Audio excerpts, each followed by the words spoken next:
Filet mignon is one of the most expensive cuts of meat, so let's learn how to cook it properly.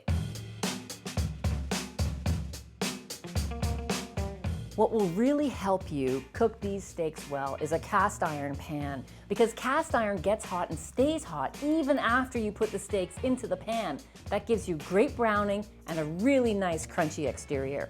I'm not going to season them at this point because salt draws moisture out and I don't want any moisture in this pan. So the pan is hot, and I'm going to show you how you can tell how hot. As soon as I put some oil into the pan, it beads up instantly and moves really fluidly in the pan. So once that's hot and just before it starts to smoke, I'm going to put my steaks into that pan. Now you always put presentation side down first. So whatever side you think you're going to be displaying to your guests, you put that face down first.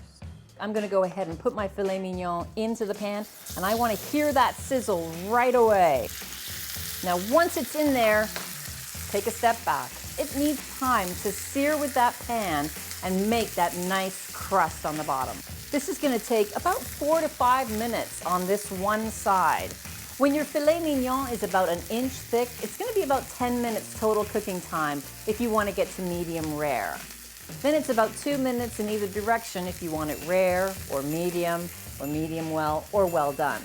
It's been about 4 minutes on the first side. Let's turn it and see how it looks. Oh, beautiful. And we're going to let that sit for another 4 to 5 minutes in the pan, but now's the time to season it with the salt and pepper. You have the option of finishing the steak in the oven if you want to. If you want to go that route, you will have to have had preheated your oven to about 400 degrees Fahrenheit, and your pan has to be oven safe. And for a medium rare, you're going to leave it in there for about 6 to 8 minutes. The big question is, how can you tell when your steak is cooked to your liking? It's not good to puncture the steak with a meat thermometer because then you lose the juices from the steak. So here's a quick tip for you. Press on the meat and then compare it to how your hand feels. Press on the heel of your hand when it's completely relaxed. That should feel like rare. If you were to pretend to hold a feather between your first finger and your thumb, that feels more like medium rare. Move to your third finger, that feels more like medium. Your fourth finger, medium well. Your fifth finger, of course, will feel like well done steak.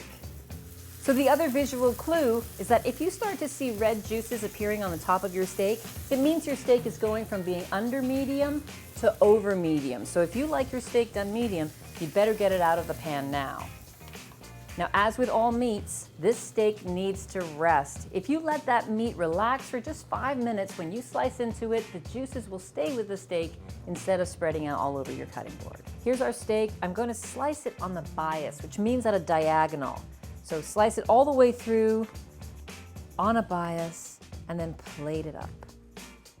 Thanks for watching. If you'd like to see more of the basics, click over here. If you'd like to learn about our cast iron skillet, click over here. And if you have any questions, comments, or suggestions for more basics, put them in the comments section below.